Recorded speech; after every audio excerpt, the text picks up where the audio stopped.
Good evening and welcome. I'm Josh Brunberg, president of the CUNY Graduate Center, and it's my pleasure to welcome you to the annual Otto and Fran Walter Memorial Lecture. For everyone who is new to the CUNY Graduate Center, we are one of 25 colleges in the City University of New York system, and we grant most of CUNY's doctoral degrees in 31 fields ranging from biochemistry to urban education. We also offer 18 master's programs spanning the academic alphabet, starting with astrophysics and running through women and gender studies. We got to get a Z. Zoology is next, I guess. We are proud to be one of the largest and most diverse graduate institutions in the country and the only public research-intensive graduate school in New York City. Our community of over 3,100 students and 1,700 faculty members is united by a mission, advancing knowledge for the public good, and bringing learning from the lab and the seminar room to the broader community that we serve. That mission includes making ideas accessible through events like this one. We believe that rigorous research and open dialogue are essential to a healthy democracy. And today, now it's my pleasure to welcome, to introduce tonight's events, Presidential Professor John Torpy. John?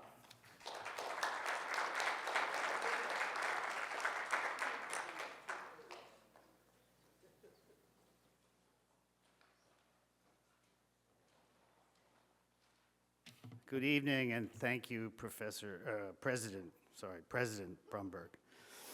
My name is John Torpy. I'm director of the Ralph Bunche Institute for International Studies here at the Graduate Center. Historically, the Ralph Bunche Institute focused on the activities of the United Nations, as befits an institution bearing the name of UN Undersecretary General and Nobel Peace Prize winner Ralph Bunche. In recent years, we've broadened our horizons to international studies more generally, and speaking of horizons, we have a podcast series called International Horizons, which I urge you to check out online. It brings scholarly and diplomatic expertise to bear on a wide range of international issues.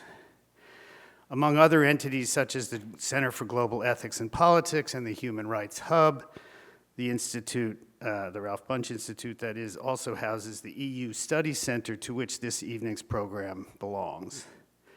Tonight's event is, as President Brunberg has noted, the annual Otto and Fran Walter Memorial Lecture.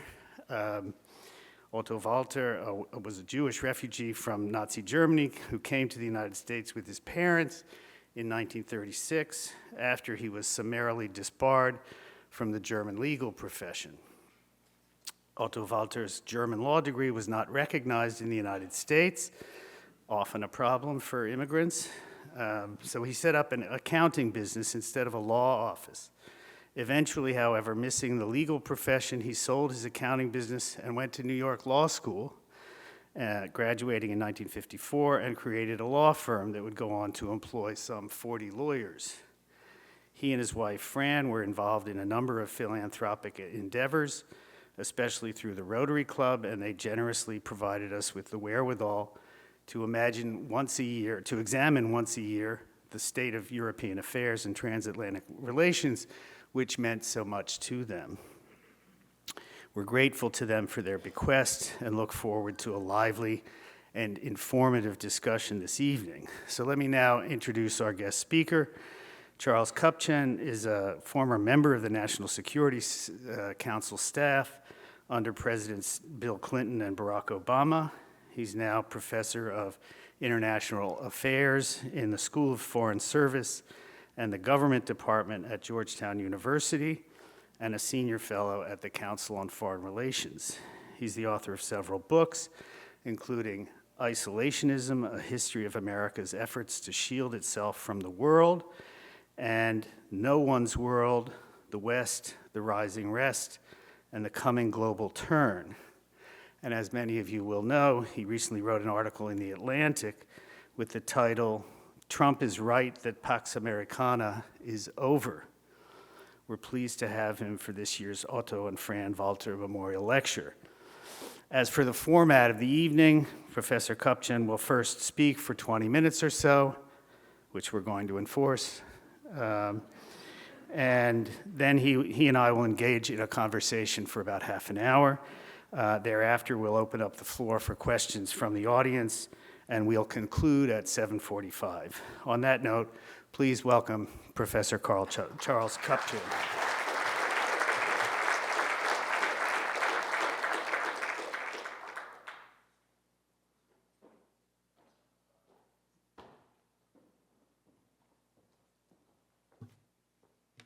Thank you very much, John and Josh, for the welcome, and to the Walter family for making this event possible.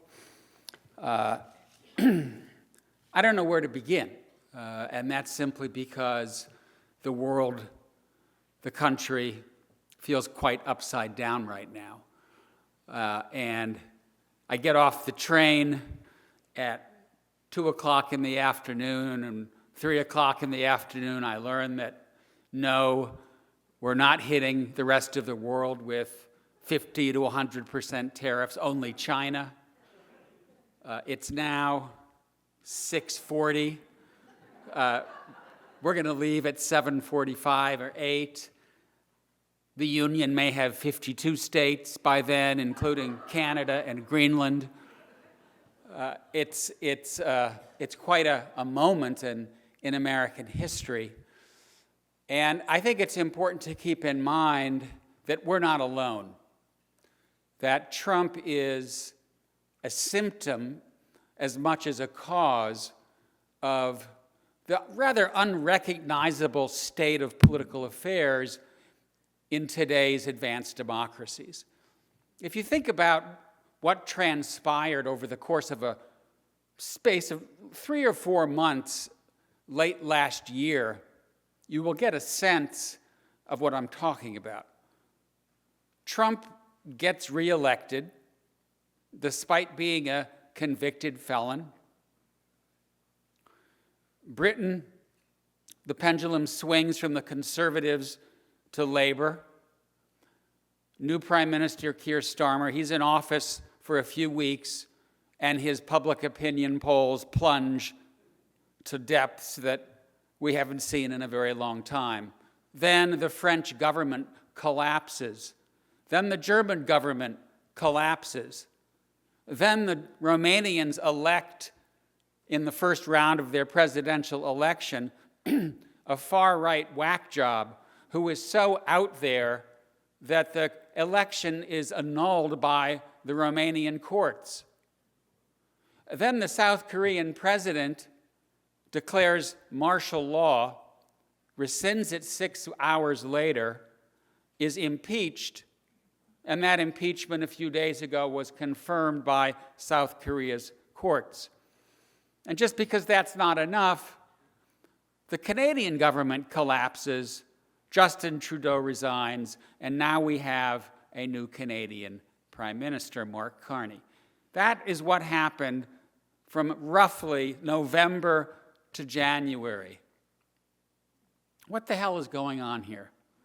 Why has life in the United States and in most liberal democracies become so unrecognizable and so difficult to understand and really to kind of make sense? And as I said, I think we wake up in the morning, you turn on NPR, you look at the front page of the New York Times, and you want to have a stiff drink and go back to bed.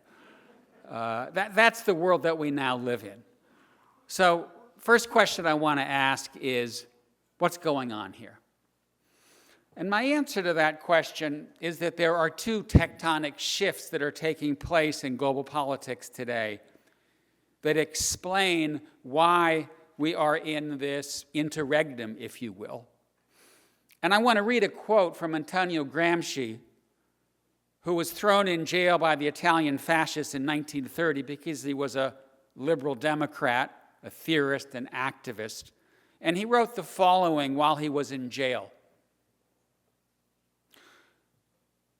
The crisis consists precisely in the fact that the old is dying and the new cannot be born. And in this interregnum, a great variety of morbid symptoms appear.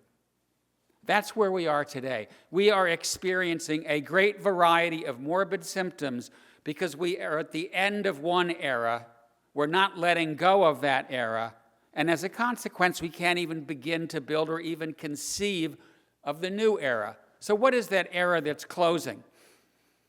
In my mind, it consists of two fundamental features. One, the industrial age and the industrial mode of production. And two, the long era of the West's ideological and material hegemony that began in the early 1800s. Both of those eras are ending. And to put it very simply, our societies are experiencing prolonged indigestion mainly because of ones and zeros. Yes, immigrants are a problem. Yes, free trade is a problem. But if you ask why are so many working Americans pissed off, the answer is not because immigrants or free trade took their jobs. It's because automation took their jobs. And we know that because the manufacturing output in the United States is as high as it's ever been. The problem is there aren't human beings on production lines anymore. And as a consequence, many working Americans who used to work at GM, which during the industrial era was the country's largest employer, and if you worked on a GM production line, you were unionized, you made $35 an hour in today's dollars. Does anyone know what today's largest employer is in the United States, other than the federal government, which may not exist by tonight? Walmart. Before the pandemic, the average wage at Walmart was about $8.50 an hour. I think it's now closer to 12 or 13. So that gives you some sense as to what has happened to the earning power of those people who work at America's largest employer. I'm from Wisconsin. When I grew up in Wisconsin, it was a very happy, centrist, purple place. And that's in large part because when I went around to Racine and to Oshkosh and to Beloit and Green Bay and Milwaukee, they were thriving towns with family businesses, small factories. They're all gone. Most of those little towns are dying. Their factories have closed. Main Street boarded up. High schools don't have enough students to keep their doors open. And this is all really about a process of automation, ones and zeros, the digital revolution that we're just in the early stages of. And it's going to get worse before it gets better.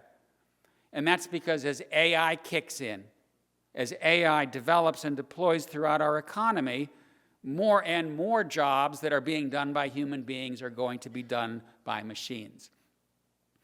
And until we figure out what average Americans are going to be doing in the year 2035 to earn a living wage, we're not going to solve this problem. And it's important to keep in mind that 42% of the American electorate is still white without a college education.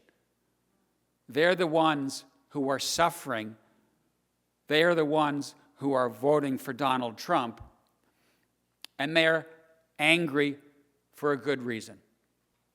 The other big change that we're seeing in the world today is a redistribution of global power. The United States is likely to hold steady at about 24% of global GDP for the foreseeable future. The U.S. plus its allies in Asia and Europe used to collectively represent around 80% of global GDP. During the Cold War, the Soviet Union topped out at about half of American GDP. So the world that we've been living in is one in which liberal democracies have called the shots. That world is gradually disappearing. And that's simply because power is shifting from the west to the east and from the north to the south. If you take a snapshot of where the world is likely to be in the second half of this century, the world's leading economy is projected to be China, the second largest economy, India, the third largest economy, the United States, 4, Indonesia, and then a large number of emerging powers in the so-called global south will be behind them. Turkey, Brazil, South Africa, Nigeria.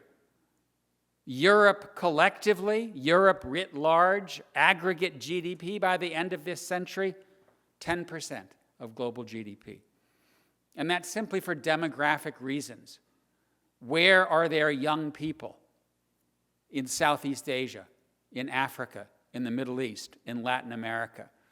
And that demographic shift is going to create a redistribution of global power that is going to lead the world away from one which has been anchored by the United States and its allies, really since, in many respects, 1815, which is when the Napoleonic Wars came to an end.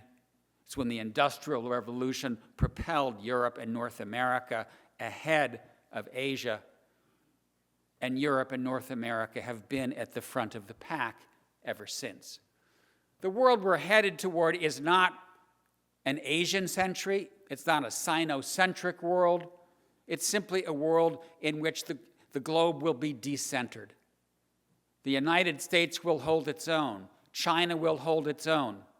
And when you look out at what this world will look like, it's not going to be bipolar with the US on one side and China on the other. It's going to be much more complicated than that. It's going to be multipolar. And in some ways, I think the Ukraine war gives us insight into the degree to which many emerging powers aren't going to choose sides. Russia's invasion of Ukraine was about as clear-cut an act of aggression as you can get. The United States did an amazing job of organizing a coalition. Ukraine is still standing.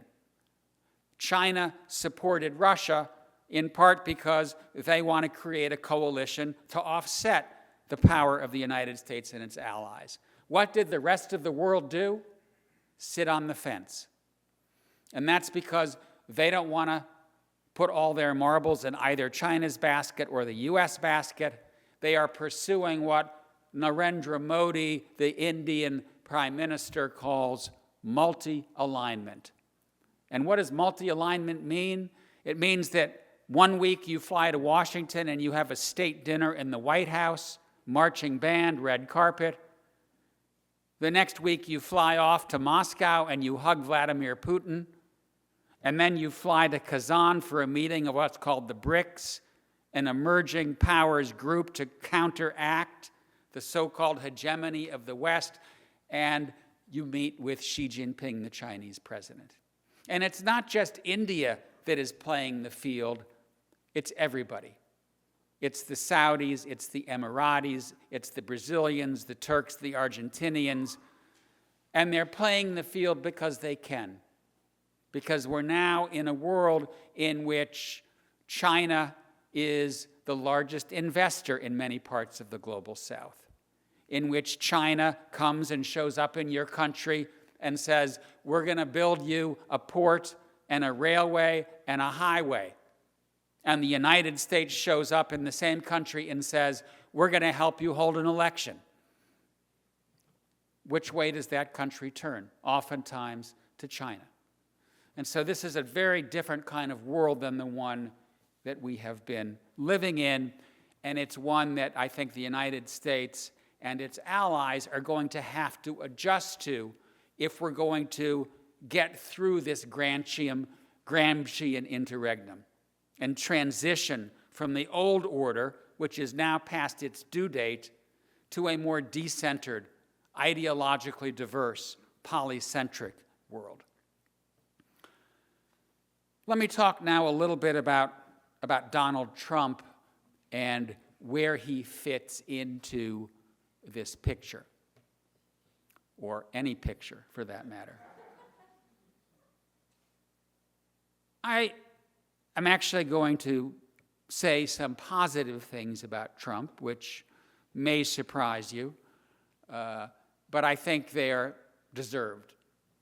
First of all, I think Trump understands, or at least intuits, because I think he's a president who acts on impulse and instinct more than on cognition. I think he understands that we are at a historic inflection point. I think he understands that for many Americans, the so-called liberal international order hasn't worked. They feel they have been left behind by globalization. They feel they have been left behind by elites, Republicans and Democrats alike. And he has been able to communicate to them that he hears their pain and that he has their back. I actually don't think he has their back, but he has convinced them that he does. And I also think he understands that this world in which the United States is the policeman and the fire department and the lender of last resort needs to come to an end. And that's because the United States doesn't have the same level of resources that it used to. It needs its partners to shoulder their fair share of the burden. And let's be honest, the United States has been doing some stupid things of late that have left Americans questioning the purposes of American power. We spent 20 years spinning our wheels in the Middle East, trying to turn Afghanistan and Iraq into Ohio. It cost $6 trillion, and it did not work. In fact, the Taliban are now in control of Afghanistan. And I think Trump said, what are we doing? Why are we throwing good money after bad? This is a fool's errand. And I think in many respects, he was right. And he spoke truth to power about these missions, which I think in many respects helped bring him to power. There was a primal scream in the American electorate. Too much world, not enough America. What about us? Why are we building schools in Kandahar when we need them in Kansas? The second positive thing I'm going to say about Trump is that even though he seems to be a bolt from the blue, even though he seems to be out of step with American values and American traditions, and he is in some important respects, he is also in many respects in train with the larger, longer traditions of American statecraft. All of us in this room have grown up in post-Pearl Harbor America, right? We have lived and breathed American internationalism. America before Pearl Harbor was a very different country. It was unilateralist, it was isolationist, it was anti-immigrant, and it was protectionist. Sound familiar? That's America first. And it's not an accident that in his inaugural address after his first election, Trump said, "It's America first. It's America first from here on out." What was he referring to? The America First Committee that opened its doors in 1940 to prevent Franklin Roosevelt from involving the United States in World War II. And so there is in America's DNA, in our experience, in our political culture, in our political traditions, an isolationist, unilateralist, protectionist, anti-immigrant strain that Trump is tapping into. It has been alive and well in heartland America. It was never extinguished. It was latent. And I don't think that Trump is able to pull on those strings because he's read a lot of American history. From what we know, he doesn't really read. But I think he senses this. He's a very astute politician in many respects, and he's tapping in to this different strain in the American electorate. And it has led to a certain kind of transactionalism, pragmatism, less ideology, more pragmatism that may serve the United States well. could serve the United States well. That's the good news. The bad news is that even though there may be a kernel of truth into much of what Donald Trump says and does, those kernels of truth get marred, they get buried in chaos, in a policy structure that is not functioning. And it's very difficult to identify where Trump is heading tonight. And that's simply because we've seen him all over the map on every given day.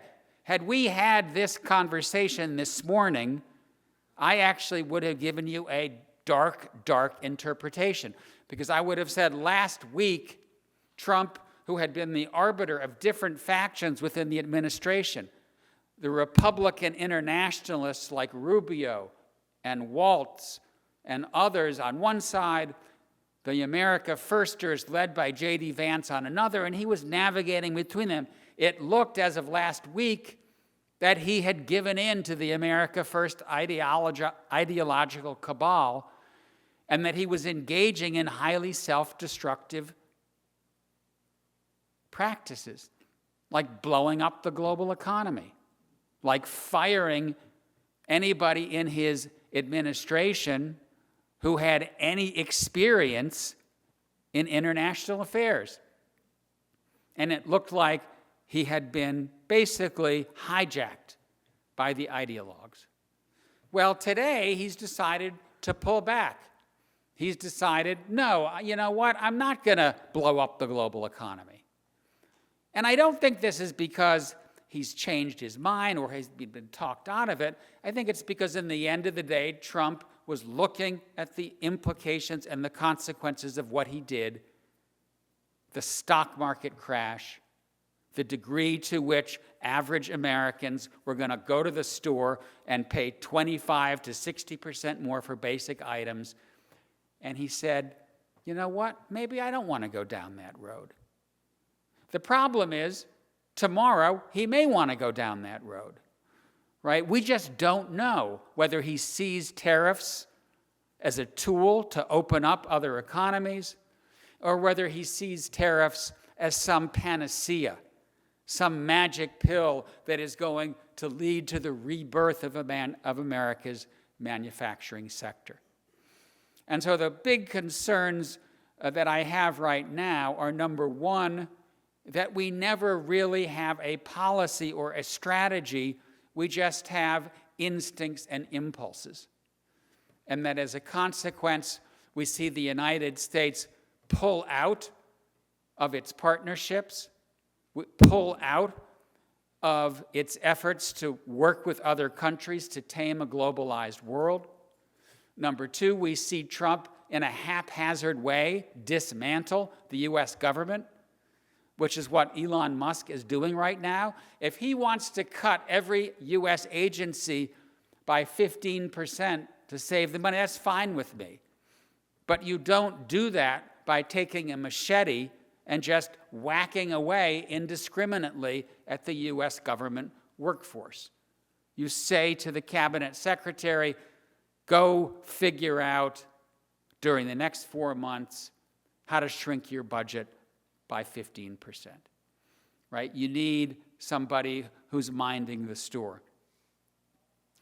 Two final comments, and then I'll sum up with a parting thought.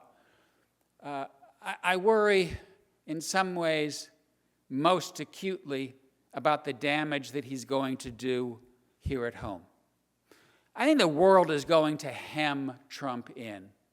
He's already tried to cut a peace deal in Ukraine. Doesn't look like Putin's going to play. He told Israel and Hamas to call it quits before he's in office. Israel and Hamas are going after each other as we speak. A lot of what Trump would like to do abroad may simply not be possible because of the constraints of a world that has gone back to entrenched geopolitical rivalry. But who's checking him here? Right now, yeah, there are 100+ court cases. Yes, there are some people who are standing up and speaking up. But for the most part, we're looking at a president who seems to not recognize the limits that should be placed upon executive authority by the rule of law, by the Constitution. And every day you read about another firm, university, newspaper, company that is capitulating. Now maybe we'll wake up and we'll push back and we'll save American democracy. But we've seen this story happen in Hungary, in Turkey, in Poland, and in many other countries. And once you go over that cliff, and once the executive branch has begun to impair the functioning of the rule of law, it's very hard to come back. To the degree that I'm hopeful on this front, my hope stems mainly from the fact that I think Trump is going to be a failure, and that as a consequence, he's going to lose the House in the midterms, and he's going to lose the presidential election, even if he tries to run for a third term. And that's because the basic premise of his pitch to the American people isn't going to work. And that's mainly because we're not going back to the industrial era. We're not going back to an America that becomes great again because it builds air conditioners and refrigerators. We basically have to ask the $6 million question: what are Americans going to do in the digital age? How are they going to earn a living wage? And how are we going to rebuild our middle class and our political center? And let me now conclude with just a few thoughts on that domestic agenda. You know, even though this is in some respects a talk about international politics, about transatlantic relations, I think our top priorities right now are right here in the United States. And that's because the United States will remain the world's leading democracy for decades to come. If we get our own house in order, it will serve as a model for how others can do the same thing. And so I see our top priorities as the following. Number one, I already mentioned this: rebuild our political center by figuring out how to rebuild our middle class. We haven't really begun that conversation in an honest way, but we do need to figure out how to make sure that working Americans and working Brits and working Italians and Germans and Japanese and South Koreans are earning a living wage in the digital age. Second, we need an honest conversation about the fiscal situation in this country. We are now at 120+% of GDP in national debt. That's going to keep rising. Medicare, Social Security are supposed to go belly up in 2034. We need an honest conversation about how we are going to bring revenue into line with spending. And so far, neither Democrats nor Republicans are willing to have honest conversations with the American public. Third, and here I think Trump, again, has a kernel of truth, we need a functioning immigration policy. If we don't have control of our southern border, we will ensure that a liberal populace and white supremacists rise in political strength. And so ultimately, I think we need a system, a border that is controlled. And once we have that, then we can get a bipartisan agreement on reforming the immigration system, the legal immigration system, making it function. Because if it's functioning well, then those people who want to come to the United States have less incentive to come in illegally. And then ultimately figuring out how to provide citizenship and or legal residence for the undocumented 12, 13, 14 million that are in this country already. Rounding them up and putting them on trucks or airplanes and dropping them into El Salvador is neither decent, nor humane, nor economically viable. Final point, I think we need to begin to figure out how to restore civility to American politics. And that, I think, starts in our public school systems. The last thing I would do if I were in Washington is close the Department of Education and defund our universities, which are in many respects the crown jewels of the United States. And as a consequence, I think we just need a conversation, how to get more civic education in our public school system, in our universities. Maybe we need a program of national service, not necessarily military service, but a year in which Americans come together from different walks of life, from different social sectors. We need to get control over a social media environment that's effectively poisoning the American public discourse. There is no shared set of facts anymore. These are the kinds of steps that, in my mind, are necessary to repairing American democracy and to restoring that sense of unity, of nationhood, of civil discourse that in many respects has been a hallmark of American democracy since the founding era. Strength starts at home. The United States needs to get its house in order and its lights back on. And if we do that, I'm reasonably confident that we will meet the Gramscian challenge of recognizing that the old order is coming down and that the United States needs to take the lead in building the new order that comes next. Thank you.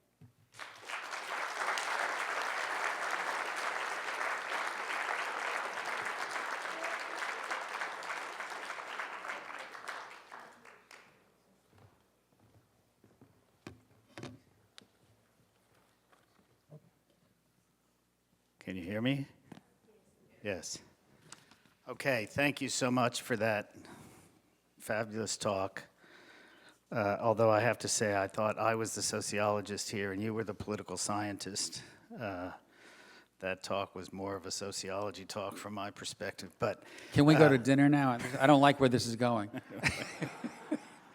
No, but it was a very valuable overview of the big picture and the context in which Trump is operating and the ways in which this clearly harkens back to some of your previous writing on isolationism, but the extent to which he is in fact within certain kinds of traditions in American history and is not so outside the box as we might think. In any case, I wanted to ask a few more sort of closer to the ground policy sorts of questions, which this lecture has tended to focus on somewhat more than your initial overview. So let me just start, I guess, by asking a question about Ukraine, which, as you say, was the most unambiguous and one of the most unambiguous acts of aggression that one could identify.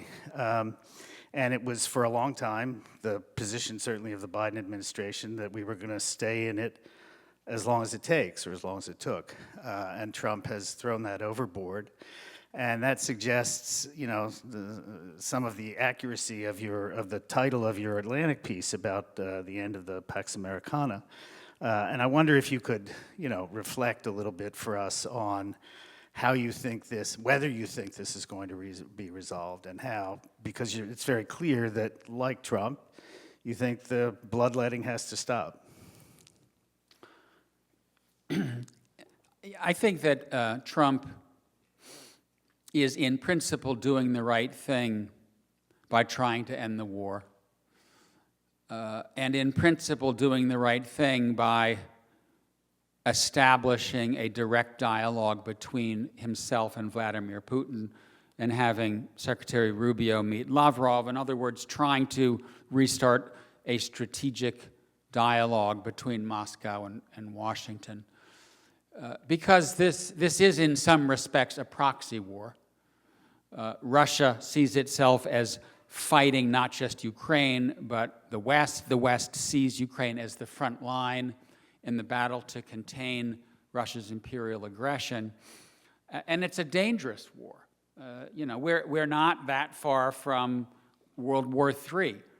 I think that the chances of World War III have receded in part because Russia has gained the upper hand militarily. But if Russia were losing, if Putin thought that Crimea was going to fall back into Ukraine's hands, I think he would do quite rash things to prevent that from happening. So this is a war that I don't think will end on the battlefield, and it is a war that I don't think Ukraine can win.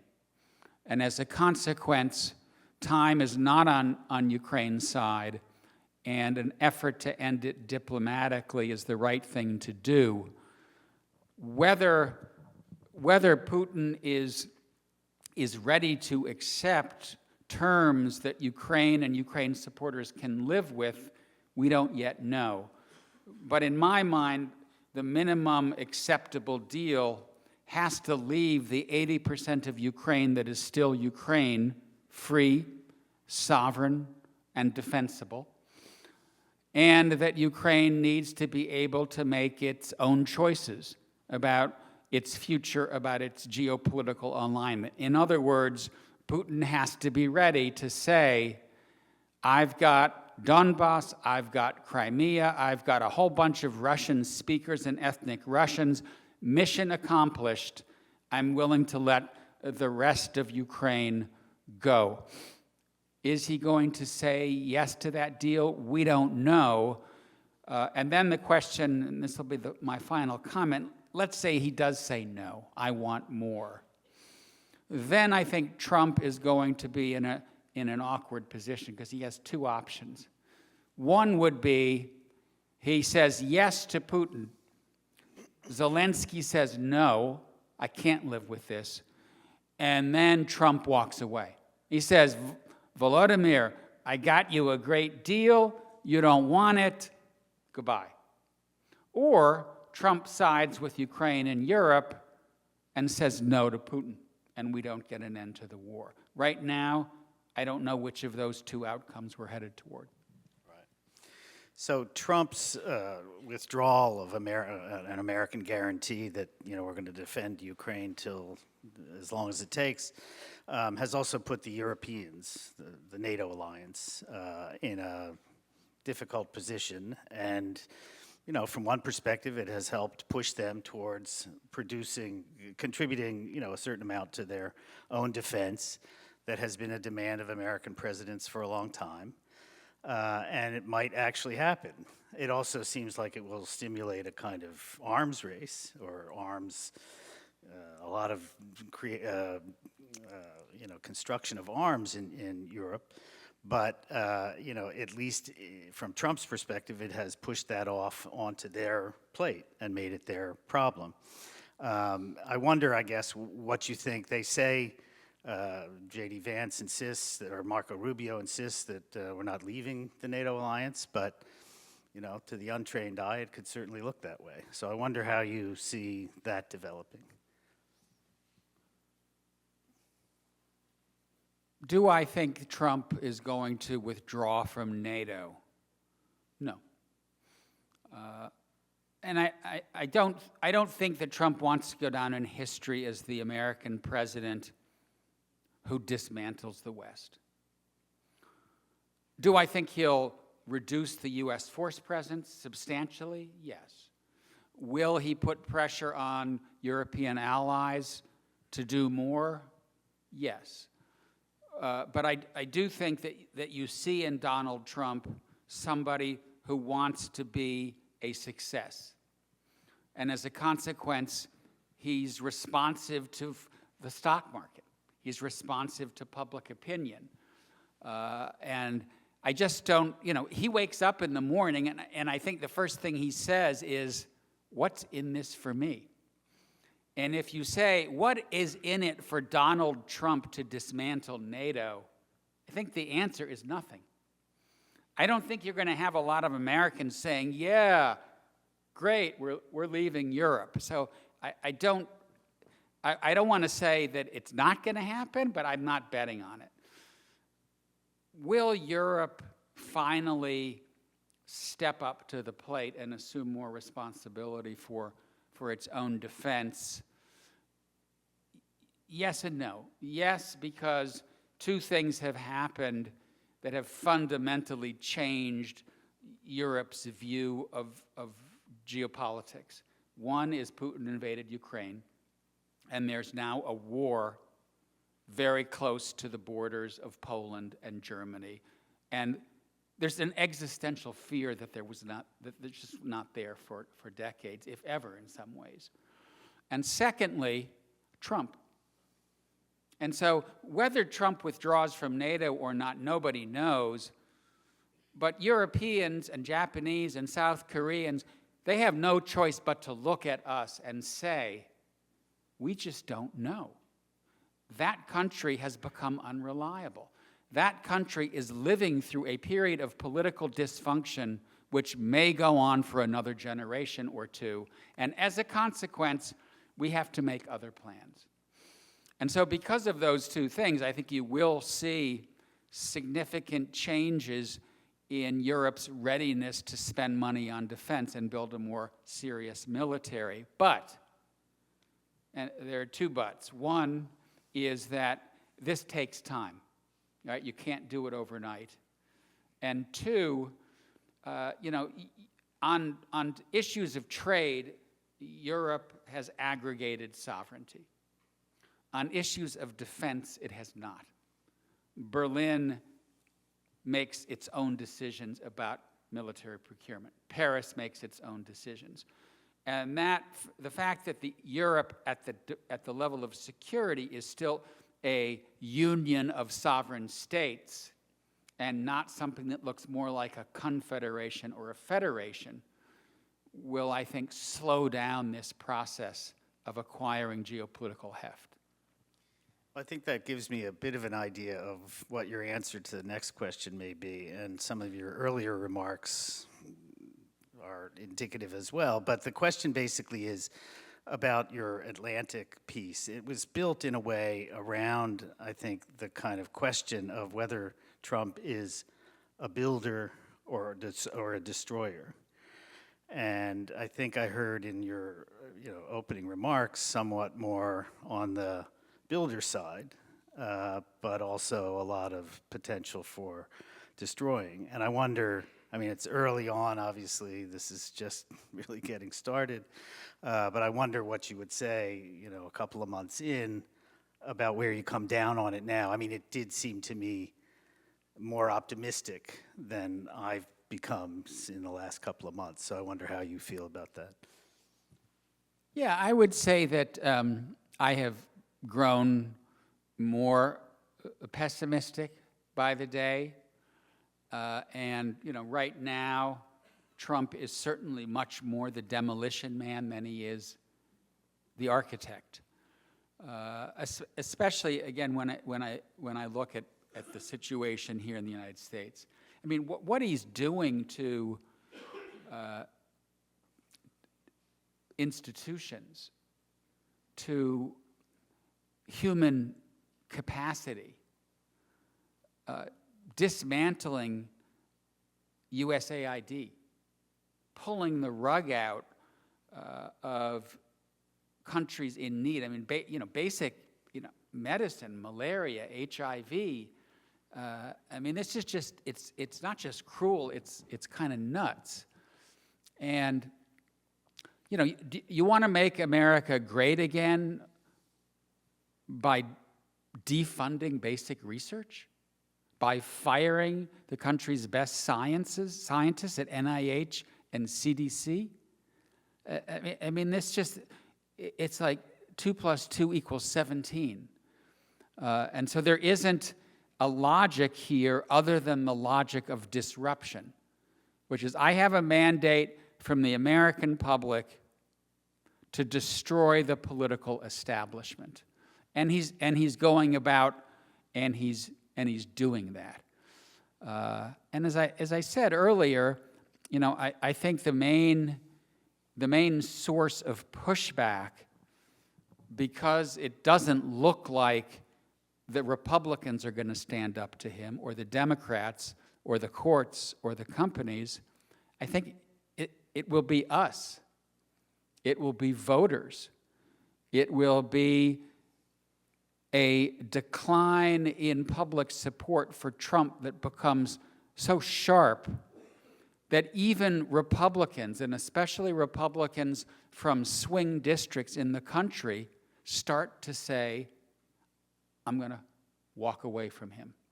Now, we're not there yet, but the policies that he's pursuing, I think, are going to have such a negative effect on the welfare of many Americans that we may get there very soon.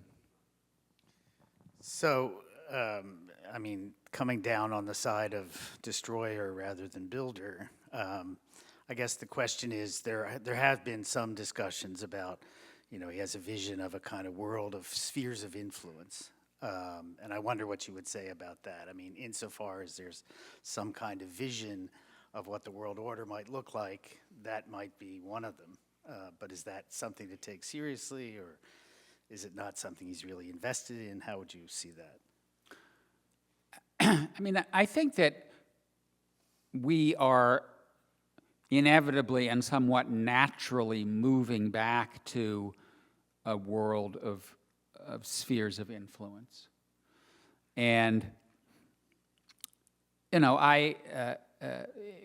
the spirit of full disclosure, I never understood why the United States was so intent on bringing Ukraine into NATO. I understand why Russia was uncomfortable. I get it, right? The United States spent most of its history trying to push other major powers out of its neighborhood, the French, the Spanish, the British, and the Russians, and we succeeded. And now, anytime anybody dares stray into the Western Hemisphere, we invoke the Monroe Doctrine and fire up our nuclear weapons, right? And then when any other country says, well, wait a minute, we would like a little bit of strategic breathing room, we go, oh my God, spheres of influence. And so I do think that there's a certain hypocrisy in American foreign policy that Trump is identifying and speaking openly about. And one of the reasons that I mentioned that in some ways Trump is a throwback to an earlier era is, a lot of what Trump says and does, we've tried before. I mean, most of you probably don't know this because we don't teach a lot about it in school, but, we invaded Canada repeatedly and tried to annex it. And then in end of the Civil War, because the British had supported the South by sending warships to the Confederacy, we said to the British, as compensation for sinking our ships, we hereby demand Canada. And the British said, no. We bought Alaska from Russia in 1867, and the next territory that we sought to buy in 1867-8? Greenland. We tried unsuccessfully in the late 19th century to build the Panama Canal, and then finally succeeded in 1904. So we've kind of been here before. Trump is a throwback to an earlier age. And I'll just tell one final story because I think it is instructive about this whole question of alliances and potential withdrawal from NATO. In 1778, the United States forms an alliance with France because we are getting our butts kicked in the Revolutionary War. Britain is winning, we're losing. And the founders didn't like alliances, but they figured the only way we're going to defeat Britain is by forming an alliance with the French. And the French said yes, and they sent ships and gunpowder and money, and they turned the war around. And we won, and we began life as an independent federation. In 1793, war breaks out again between France and Britain. And France calls up George Washington on the speed dial, and they say, George, we're at war, the alliance, 1778. How many ships, how many troops, how much money are you sending? And what does George Washington do? He issues the Proclamation of Neutrality, in which he says to the French, good night and good luck, our alliance is annulled. And from 1793, when we committed a great act of infidelity, until after World War II, the United States did not conclude another military alliance. We've been here before. Interesting. So it's about time for Q&A. If you have a question, please go to one of the mics on either side of the room. And there's a rush to the microphone, so that's great. So I'll take this young lady over here to start. Thank you so much, John. Thank you for the great talk. So I wanted to ask, because these days we have been talking a lot about tariffs, if maybe Professor could talk a little bit about the use of tariffs as a foreign policy tool. And you have mentioned as well during your talk, allies, Europe, respected NATO, that Europe have to pay more, etc. But what's going to happen with the transatlantic dialogue? How the European Union is going to maybe adapt their foreign policy to this new administration? If you want to talk a little bit about that. I'm a European, so I'm kind of curious how Europeans are going to react to this new time. Thank you so much. You know, if tariffs are used as a market opening instrument, a tool of negotiation to level the playing field, particularly with China, I don't have a problem with them. And it's important to keep in mind that Biden kept in place Trump's tariffs on China and went beyond by implementing industrial policy. But I think that that both Democrats and Republicans are presenting a false bill of goods when it comes to the ability of tariffs and/or industrial policy to turn the United States back into a manufacturing powerhouse. I think that it's clear that that's not going to happen. And, you know, Foxconn went into my home state of Wisconsin. Foxconn is a large electronics company based in Taiwan, big operation in China as well. How many Badgers are employed in this new Foxconn facility? 1,000. TSMC, the best chip building company in the world, is building new semiconductor fabrication plants in Arizona. How many Arizonans will work in these 3 semiconductor plants? 6,000. Which is, it's great, you know. I mean, we need to build semiconductors. How many workers are there in America? 185 million. And so the idea that all of these people are going to be back on the production line, I think is just, it's naive. And we should stop pretending, because it doesn't really do anybody good. What we need to do is create an employment and an education ecosystem that is fit for the digital era. Let's just start talking about that, rather than pretending that everybody is going to get their job back on a manufacturing production line. On Europe, you know, I'm, I guess, somebody who thinks that we all should take a deep breath and be patient.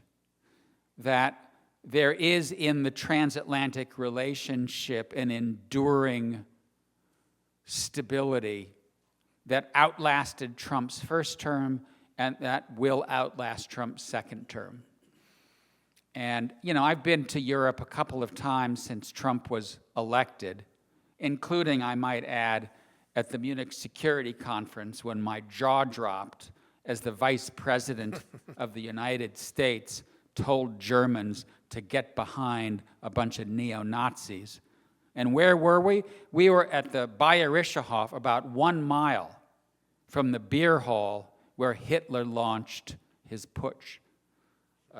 So to listen to the American vice president say this was just jaw-dropping. But anyway, I think a lot of Europeans are rushing to the conclusion that it's game over, that Donald Trump is ending the relationship and that they're on their own. That may happen. I don't think it's going to happen. And that's because when push comes to shove, the United States has no better partner in the world than Europe. And when push comes to shove, the Europeans have no better partner in the world than the United States. I think Bush W was going to sort of diss the Europeans. He became an Atlanticist. Obama was going to build a post-Atlantic world and build relationships with the Indonesians and the Brazilians, South Africans. Didn't work.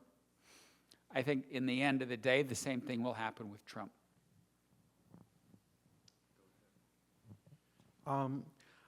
I spent a long time in the military as a military officer doing cybersecurity, mostly at the tactical level, but whenever I looked at the national cybersecurity strategy and try to align that with a national security strategy, it just seemed like an impossible task. So the first question is whether or not it's actually possible to somehow align all these different strategies with the foreign policy that we have. And the other part of it is in terms of foreign policy, are there actually objectives that we can find a consensus on, given that all these different presidential administrations have vastly different priorities and values? Thank you. Sure. Is that okay? Sure. So you want to ask your question? We'll take a couple at a time and package them together. In order for there to be peace, there needs to be deterrence. And in order for there to be deterrence, there needs to be a coherent strategy to do that, to prevent the aggressors from becoming aggressors. We see right now a despotic regime in China which doesn't have a stock market to report to, which doesn't have public opinion to report to. As a matter of fact, there's nobody to report to. And there had been a fight within the government between Western-trained people, many of them, millions of them, and others who say, we're an aggrieved party, and for 200 years we've been exploited, and we need to get our place in the world. We need our day in the sun again, the way we had it for thousands of years. If the next 3, 4, 5 years, we show a kind of fecklessness, what is there to prevent Xi, whose economy is failing, whose demographics are abysmal, whose long-term trend is going to hurt China irrespective of anything at this point? There is no alternative form of power that is available to anybody in China.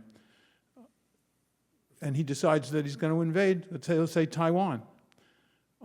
That means war.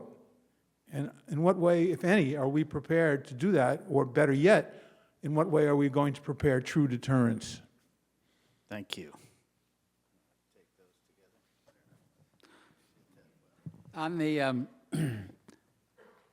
on the cyber front, I think that we are just at the beginning of integrating cyber war, AI, into national strategy.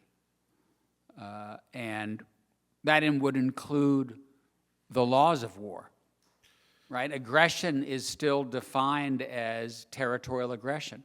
Many acts of aggression in the future may be cyber attacks on electricity grids, on infrastructure. We see the Russians snipping undersea cables as a way of trying to harass the Western Europeans who are supporting the Ukrainians. So I think this is an area that in which we are behind, and we're going to have to do a lot of catching up. I think people are learning a lot about this in Ukraine, simply because that war is being fought, at least now, mainly by AI-driven drones. And sort of we're seeing the sort of technological frontier in warfare in ways that I think are gonna change strategy. On your question about the United States, I mean, this kind of, I'll circle back to where I ended, and that is how important it is to rebuild the political center in the United States. You know, from basically Roosevelt through Obama is probably stretching it, but for all of the 20th century and into the 21st century, American grand strategy rested on a centrist compact of Democrats and Republicans that shared a common view of American power and purpose. And so when power changed hands in the White House, it didn't matter.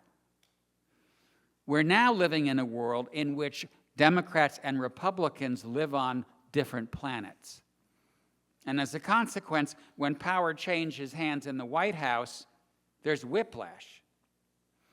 And I don't think a country as powerful as this country can function effectively unless we rebuild our political center and a bipartisan domestic consensus. It was the great foreign policy journalist Walter Lippmann who wrote in 1943 in a very prescient way, the prospect of this great country not knowing its own mind is as dangerous as it is humiliating. That's the United States today. And that's why I think our top priority right now has to be to rebuild our political center by rebuilding our middle class. On the deterrent front, yeah, I mean, I think the United States needs to deter China and at the same time needs to try to do its best to build a working relationship with China. How you get to that sweet spot is a very difficult question. But we now live in a world that is more mushed and smushed together than any world in history. And if we go back to a fracture of the Cold War type, with the US and its allies on one side, China and its allies on another side, not talking to each other, a lot of what we need to do in the world is going to go by the wayside. Climate change, nuclear proliferation, global pandemics, managing supply chains and trade. We need to figure out how to close the growing gap between the demand for common collective governance and its dramatically shrinking supply. Yeah, I wanted to ask a few questions in regards to immigration, but also the connection with the university. Sure. You know, I mean, we've seen what's happened, you know, with the Canadian migrants who got arrested. There's also what the administration is doing with pro-Palestine, you know, students.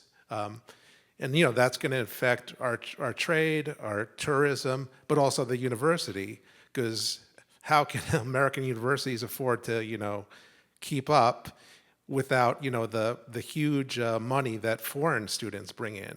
And why would foreign students come in if they can just be arrested and deported by, you know, any American administration for whatever political reasons? Thank you. There's one area that we really haven't addressed, and that is the looming debt of the United States. Apparently there's like $9 trillion that has to be refinanced in 2025.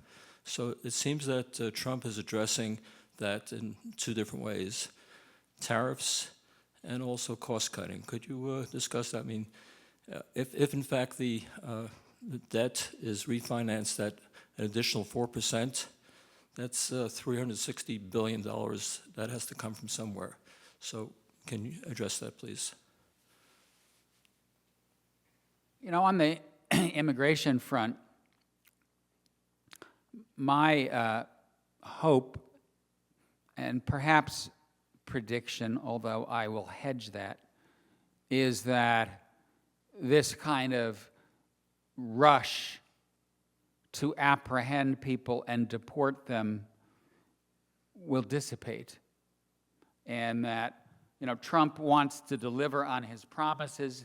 He wants photo ops of members of some gang on an airplane flying to a prison somewhere.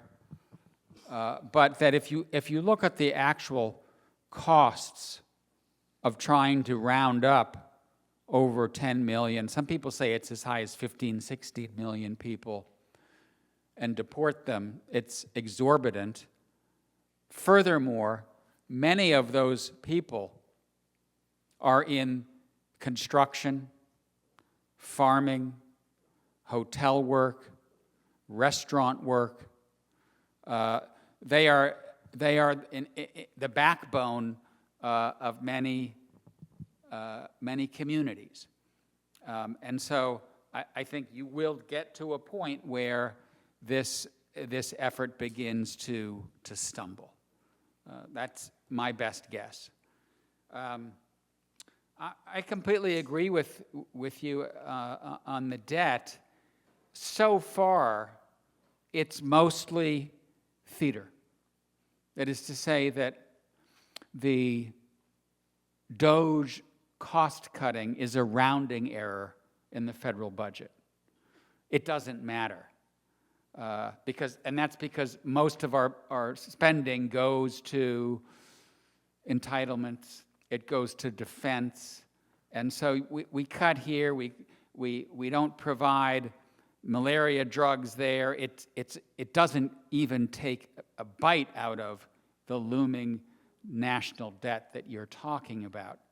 For that, you really need, in my mind, to increase taxes, right? It's the dirty word that most politicians don't want to speak, but it has to be done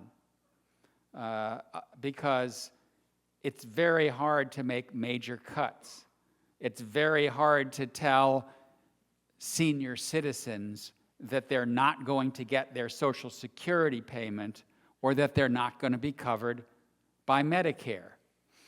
And so sooner or later, some courageous American politician is going to just have to stand up there with a big chart and say, this is what is going out, this is what is coming in, here's the shortfall, and this is how we're going to raise revenue. And I think there are lots of options on the table. The tax code, loophole. Right now, we all pay into Social Security up to, what, $175,000? And after that, we don't pay Social Security taxes. Well, maybe we should raise that to $250,000. Right? There are reasonable ways of beginning to increase revenue. And until we have politicians just speak the truth, we're going to see the national debt continue to balloon. And I would say just one quick factoid. For the first time in American history, in 2024, the United States spent more on interest payments on our debt than we did on defense. Okay, one last question in the interest of gender equality. Hey.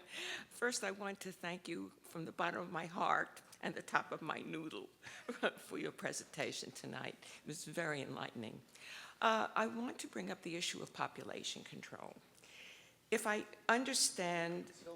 Can you tilt the mic down? Oh, sure. Yeah. Yeah, there you go. If I understand the implications of this transition from a manufacturing culture to an AI world, it seems to me that increasing the population is going to be a handicap. In a manufacturing world, you kind of like more people to be there to buy the stuff that you're doing, and then they can get jobs and help make more of it, and we can sell it and so on. In an AI culture, as far as I can see, we need fewer people. Now, my cynical thought is if we keep firing all the scientists, we're not going to be able to control the mutation of viruses. And if we keep ignoring climate, we're going to... Then we all die. The problem will take care of itself. But let's, for the moment, put that on the shelf. So I'm wondering about your views about how the issue of population control enters here, and also how it impacts the idea of immigration, because it sounds like the last thing we need is more people. So that's what I was thinking. Okay. You know, we've kind of been here before in the sense that the transition from the agricultural era to the industrial era was very bumpy. And it caused a huge amount of socioeconomic dislocation and inequality. Led to the Gilded Age in the United States. It led to the progressive movement. And it took a long time to work out. Arguably, World War I and World War II were rooted in the impacts of industrialization on social orders, politics, and trade. And so in some ways, I think what we're witnessing now is a similar kind of bottom-up transformation in our socioeconomic orders, and it's early, right? In 1700, we could have been in this hall and said, well, what's the industrial age going to look like? And what are people going to do? And maybe we won't need as many people because they're not working in the field anymore. And we would have all shrugged, well, I don't know. I mean, what are people going to do in the industrial age? And so I think we will get to a point where automation does spread. There won't be Uber drivers. There won't be truck drivers. There won't be human beings in an Amazon fulfillment center. There will just be machines. But I also think that we'll figure out what it is that Americans will be doing. Maybe they'll be in data processing, maybe they'll be in healthcare, maybe they'll be in leisure and hospitality, maybe they'll be in financial services. But, you know, we need to figure out where those gainful employment opportunities are and educate toward them and retrain toward them, rather than pine for the jobs of the past. And I do think that countries that have growing populations and that educate their populations are going to do well, and those that shrink will not. And that's why the immigration problem is particularly fraught for countries that face demographic challenges, including China, which is not an immigrant country, including Europe, which has a much more difficult time integrating immigrants into its mainstream than we do. And so we're actually in pretty good shape demographically. The question is, are we going to get our politics back in order and our heads screwed back on so we can take advantage of the enormous intellectual and natural resources of the United States? So I'm afraid we're out of time, but I think to sum things up, I'm going to re-quote something you started with, which is Antonio Gramsci's much-used quotation about the old is dying, the new cannot be born, and in the interregnum, we experience lots of morbid symptoms. So keep that under your hats. Please join me in thanking Charles Kupchan for a fantastic talk. Thank you very much. much.